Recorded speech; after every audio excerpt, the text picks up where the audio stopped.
all of a sudden, it looks like the Giants may have a franchise quarterback on their hands because this year, according to expected points added, Daniel Jones ranked 13th out of 37 quarterbacks that took 200 or more snaps. So he was in that sort of elite territory.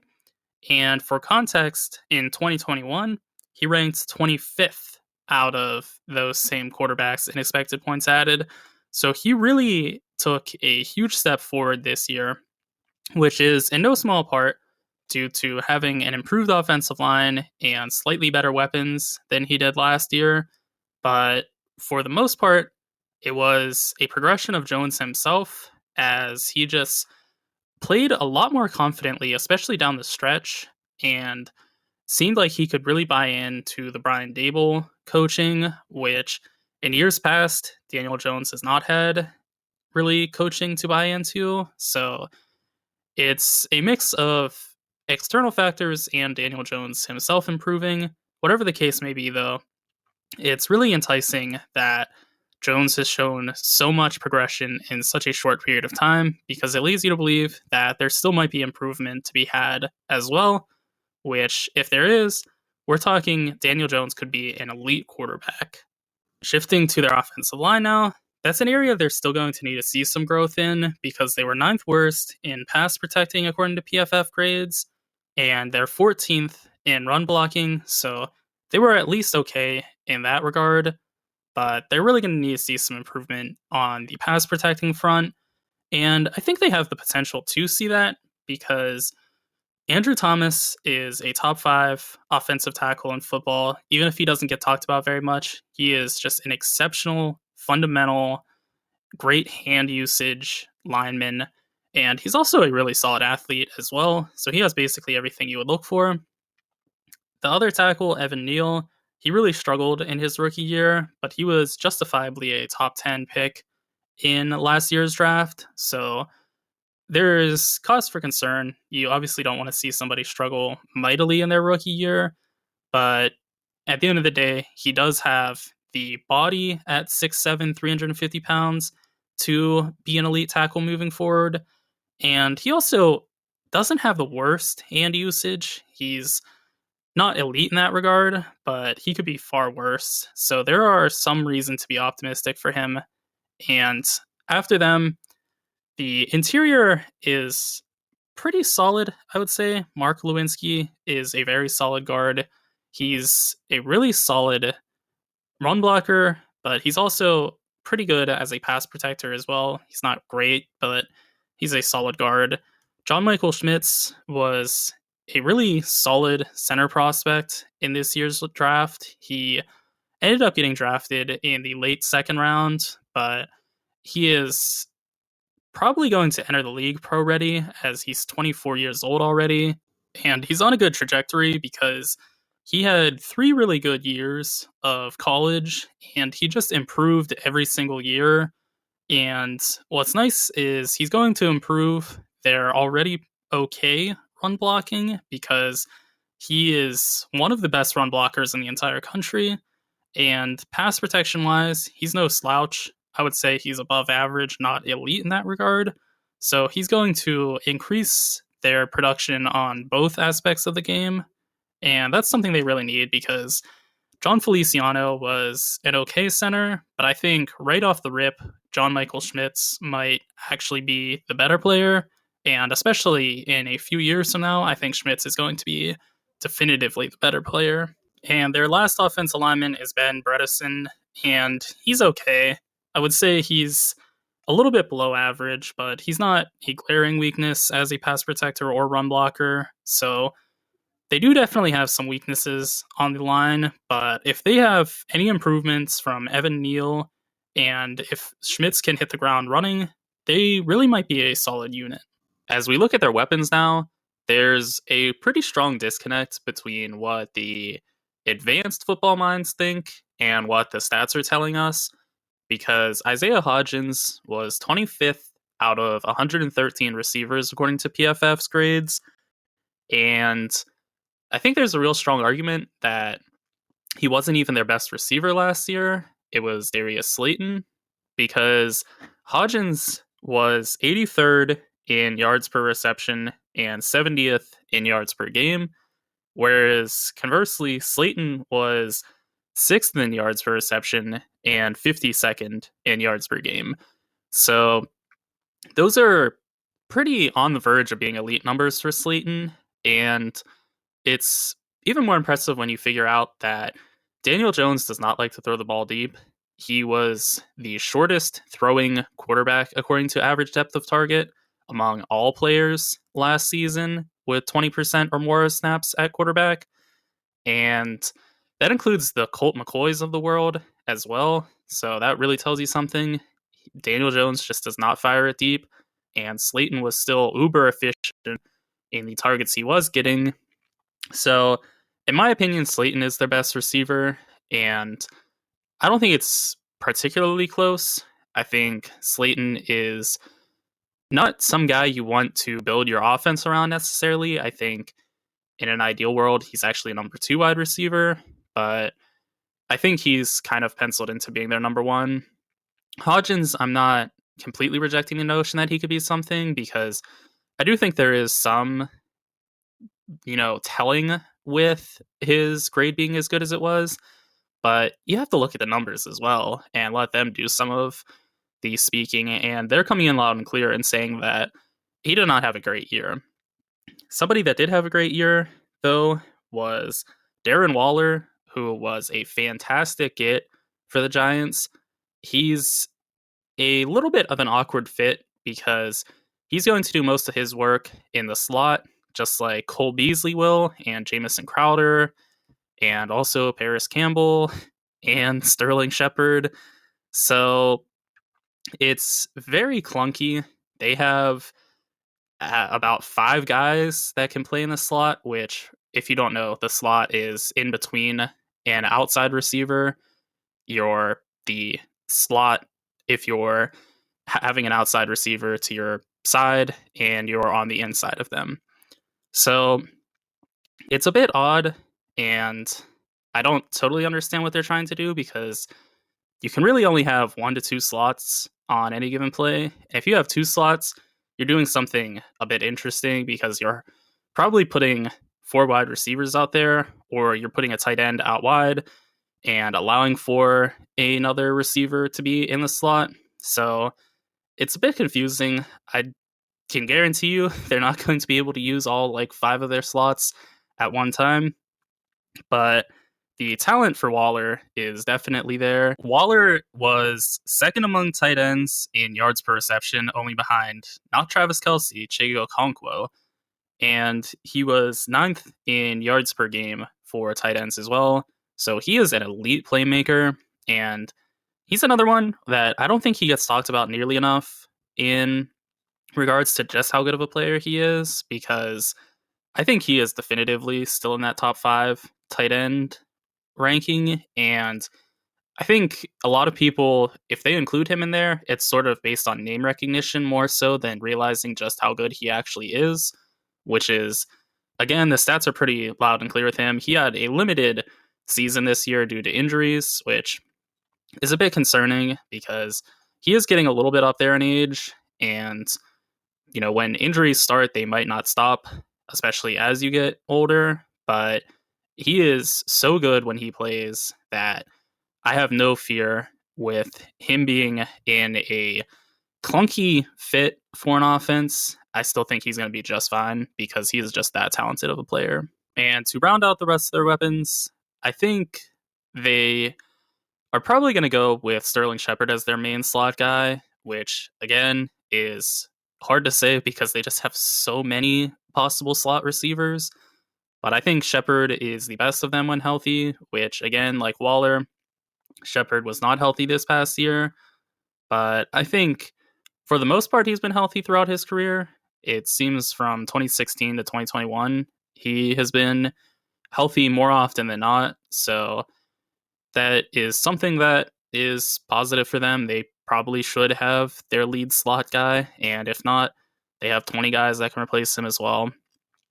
I think somebody to keep an eye on is Bryce Ford Wheaton, who is just a completely different type of player than what they have on the roster, because I guess that's not entirely true. They do also have Isaiah Hodgins, who's a similar build, but Ford Wheaton is going to be doing a lot of his work as a 50-50 ball catcher, and he's really a almost tight end size, more so than wide receiver. He's 6'4", 224 pounds.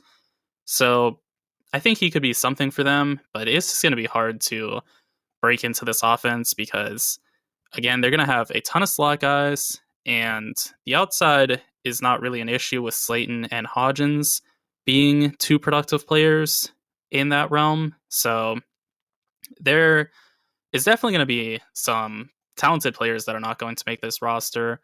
Jalen Hyatt is another player I'm pretty interested in. He went in the third round. I think a lot of people were expecting him to possibly go in the second round. He is a good burner deep downfield. So they have a pretty well-rounded offense once you get past just how many slot guys they have, because they do have some deep downfield guys. They have some contested catch winners. And then they also have some route runners in the case of Sterling Shepard. And then obviously they have the talent at the tight end / slot, because Waller is going to be doing a lot of his work in the slot as well. And strictly at tight end, Daniel Bellinger is a very solid player. He's a much more conventional tight end than Waller is, where Waller is a converted receiver to tight end, and that really shows in his play. He is not a good run blocker, and he's an exceptional receiving option, but Bellinger is the opposite. He's a good run blocker, not the best as a receiver. And obviously, too, they have the quad father, Saquon Barkley, who I'll just say I totally understand why the Giants have been slow to get a contract going with him. I think general managers are getting a lot smarter at the running back position, and they're being stingier in that regard. And they're just not trying to lock up their players at a position that is very quick to get old, really. So I think the Giants have done things the correct way, and it's unfortunate because Barkley is a great player. I would say, to me, he's probably a top 10 running back. I don't think he's quite top 5, but an exceptional player nonetheless, and is somebody that definitely helps the offense. He takes a lot of pressure off of Daniel Jones, and he makes the offensive line look better than it actually is, because the run blocking is okay, but the run game is pretty exceptional for the Giants. So that's kind of in the gaps you see where Barkley is doing a lot of the work, because for most running backs, you're as good as the offensive line is for your blocking. And Barkley takes that up a level, though. So he is definitely an elite player, that's for sure. He's also a solid receiver. I think sometimes the idea of him as a receiver makes him seem better than he actually is, because he's just a super athlete. And I think we believe that translates better to the receiving game than it actually does, because Barkley's just okay as a receiving option. He's not in that Christian McCaffrey or Alvin Kamara type of mold, but he's solid in that regard. So really, there's a ton of talent on the Giants offense. It's just going to be interesting to see who ends up really carving a niche in their roles, because it's definitely built different than most offenses, that's for sure. And I think a lot of it really does just go back to Daniel Jones can't pass deep, so they're going to have to do things in a different way than most offenses do. Going to the other side of the ball now, looking at their defensive backs, it's pretty similar to their weapons, because they have a ton of talent, and it's going to be interesting to see who ends up starting for them, because they have the guaranteed Adoree Jackson starting, one of the premier cornerbacks in football, and another player I don't think gets talked about nearly enough. I'm not saying he's in that Jalen Ramsey level of play, but a really good number one corner that can follow receivers. So he has a skill set that very few do, and there's really no deficiency in his game. He's a solid run defender as well. He can play a little bit in the slot. He's not really going to do that much, but he can do that a little bit, which is more than some players can say. And another guarantee for them is Deonte Banks, who is a crazy athlete. He ran a 4.35 40 at 6 foot, 205 pounds. So we're talking real next level stuff for his athleticism. The Giants got him at the 25th pick. He was my 18th best player in this draft, so they got some pretty good value on him. I think he's also just really good value because he fits their scheme really nicely with Wink Martindale. They're going to be blitzing a ton, and they're going to rely on their corners to be able to erase the receivers for the other teams. Banks is going to be able to do that. He has the speed to match up against anybody. He's a good fundamental man coverage guy. He can also play zone. So if they do switch it up a little bit and run some zone and blitz still, he's going to know his way around that coverage as well. And really, he's just a really talented player that bolsters a sort of competent defense to begin with. One thing I want to see is I would like to see more Cordell Flott for them moving forward, which is going to be difficult because he played on the outside last year, and he played also a little bit in the box role, like a strong safety, a traditional strong safety would. But I want to see him maybe try to make a transition to the nickel corner if he can. He would probably have to add a little bit of weight because that's more responsibility in the run game, which is an issue for him.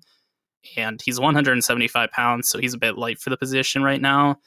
But I'm not a Darnell Holmes guy by any stretch. I think Holmes is their nickel corner by sort of non-contention more so than it is him winning that role. So I think if Flott can transition to being a nickel corner, they're going to be much improved because I think Flott is just a far better player than Holmes is. For comparison's sakes, according to PFF grade, Flott was the 40th best corner out of 118, and Darnay Holmes was 116th out of 118. So pretty vastly different. They have a ton of safeties as well, so it's going to be interesting to see who wins the competition because I would say you can feel pretty safe in Xavier McKinney being the guy for one of the safety positions. He was a high draft pick in 2020, and so far he's been pretty productive in his time. After him, though, there's a lot of competition. There's Nick McLeod, who had a pretty good year this past year. He's entering his third year as an undrafted player, so it's not guaranteed that he's going to see time. Bobby McCain has been around quite a while now at this point. I think he may have initially started as a corner, but now he's a safety, and he's had a pretty solid career to this point. He's another player to watch. Jason Pinnock, he's not bad by any stretch. He's a bit young as well. He was drafted in 2021, so they have youth, and they also have some veterans, so it's going to be interesting to see what direction they go at the safety position. Moving forward to their defensive line now, this is where their talent really starts to pop because Dexter Lawrence is a top 5 defensive tackle in football. I don't think there's any argument against it at this point because he was 13th in pressures, and he's also one of the absolute best run defenders in football as well. He is a behemoth at 342 pounds. Good luck moving him in the run game is all I can say. And the interior remains strong after him as well. Leonard Williams was 85th among all players in pressures as well, and he missed a ton of games. He had, I think, only 12 games played this past year. So he is even better as a pass rusher than that number would suggest. He's no slouch in the run game either. He's another big body that's difficult to move. And the edge room, there's not quite as elite of a talent in that regard, but Kayvon Thibodeau is a up-and-coming premier edge rusher that fell in this year, or in the 2022 draft, for reasons that weren't football related for the most part. It seemed like teams were worried that he was trying to make his own cryptocurrency and was trying to do his own brand, sort of, and his talent was always elite. He was arguably the best player in the 2022 draft, and it really showed this year. He was 57th in pressures among all players again, so really solid, and that's in 14 games, so should have been even higher. He's also a really solid run defender. He's kind of a big edge at this point because 260 pounds used to be nothing for edge players, but in the game that's getting smaller and faster, 260 pounds is a good size for an edge rusher at this point. They also have Aziz Ojolari, who I'll admit I'm not very high on. I think the idea of him is better than the actual result because he has some pretty good hand usage. He's a good finesse player at 240 pounds, but he just seems to get swallowed up a lot as a pass rusher, and he can't contribute much as a run defender either. So I think there was a very good reason he fell to the second round in 2021. I think he has some real issues to his game, and I think you could do worse than him as your number two option, but I would definitely be looking to bolster the talent if I could, because I think Thibodeau is going to be elite moving forward. But after him, the edge room does become a bit of a question mark. And really, you're talking Shane Zimenez as your next edge rusher, which is not very good. He's had some years where he's been productive, but he's really always been a sort of third to fourth pass rusher, and he's okay as a run defender, but you don't want somebody to get a ton of snaps if they're just okay in both regards. That's not a winning formula, and he is at the bare minimum of being okay. I also forgot to mention they have really good depth on the inside as well, because Sean Robinson is a really stout run defender as a third defensive tackle, and then Raheem Nunez Roches is a pretty solid rotational guy as well. He's not really eye-popping in any aspect of the game, but for a fourth defensive tackle, you could do so much worse. He is solid as a run defender and okay as a pass rusher as well, so he can do some things, and that's, again, your fourth best defensive tackle is solid in both regards. He's not going to be getting much time, but he is going to make the most of it when he does play. He's been a pretty pivotal part in why the Bucs have had such good run defenses. Obviously, it starts with Vita Vea and their great linebackers, but he's been a contributing member in the Bucs having a premier run defense for years now. An area they don't have such good depth, though, is the linebacker position, because Bobby Okereke is a really solid linebacker. He can do a little bit of everything. He's a really solid run defender, and he can also cover super well. He's got the speed to cover deep downfield. After him, though, it's at best question marks, because Micah McFadden, he played last year. He was, and no offense to him, he was an abomination as a linebacker. He was, according to PFF grades, he was 77th out of 81 linebackers last year, and the only thing he did at a good level or above was rush the passer, so at least he supplied something, but I would say that's the least important part of being a linebacker, and that was all he could really hold his head high about. He was a poor run defender and was really bad in coverage as well, so that's an issue. Their number two right now might be Jared Davis, who has not had a starting job since 2019. And when he did, he was ranked, according to PFF again, 87th out of 90 linebackers. So that's pretty rough.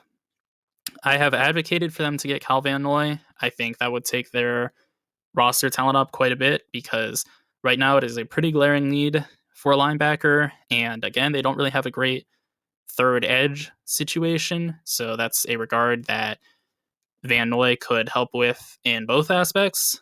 But right now, linebacker is definitely an issue for the Giants, and I think it's something they're going to have to address, because the rest of this roster is really talented, and you would hate to see, even though linebacker is not the most valuable position, you would hate to see the team get derailed just because they don't have a solid second option at linebacker, because right now that's just really going to be targeted day in, day out for offenses. They're going to recognize that the Giants don't have a second linebacker that's competent, and they're going to look shallow and continually have success because they don't really have a coverage guy outside of a KRK, and And they're also going to be able to run pretty efficiently against the Giants if they can get to that second level, because after Okereke again, there is nobody really that you can feel safe with. And to round out their team, I think coaching is a really good strength the Giants have, because I think Brian Dable is one of the premier offensive minds in football at this point. He has had his fingerprints on the success of Josh Allen in his initial days, and he's also gotten Daniel Jones to look like a potentially elite quarterback, which, again, a ton of credit goes to Jones. I'm not saying it's all coaching, but you have to give credit to the coaching, because Jones was pretty floundering until Dable came in, and the minute Dable comes in, he looks like a stud, and that can't be all a coincidence. Defensively, too, I really do think Wink Martindale is a solid defensive coordinator. He has been a part of several elite defenses for Baltimore, and he does require a bit as a defensive coordinator. He's not going to have success if he doesn't have solid corner play, because he does put so much responsibility on their plates. But if he does have good corner play, he's going to get the most out of those corners, and he really doesn't need a productive defensive line, which he does have, so he's going to be even better because of that. But in most years, the defensive line doesn't have to be great for him, because he's going to generate a ton of pressure just on his own merit. So I think they have a really good combination at coach, and I think that's really something that the Giants are really going to appreciate for years to come, because they just have about as good of a duo as you'll see for most teams between the head coach and the key coordinator on the side of the ball that the head coach is not responsible for. In the end, I think the Giants are squarely in that mix of teams you don't want to play. I don't consider them good enough to be a true playoff contending team. I think they will contend for the playoffs because the NFC is very weak, and I think that will benefit them tremendously. But I think there are some issues that hold them back. Mainly, we still don't know for sure if Daniel Jones is the guy.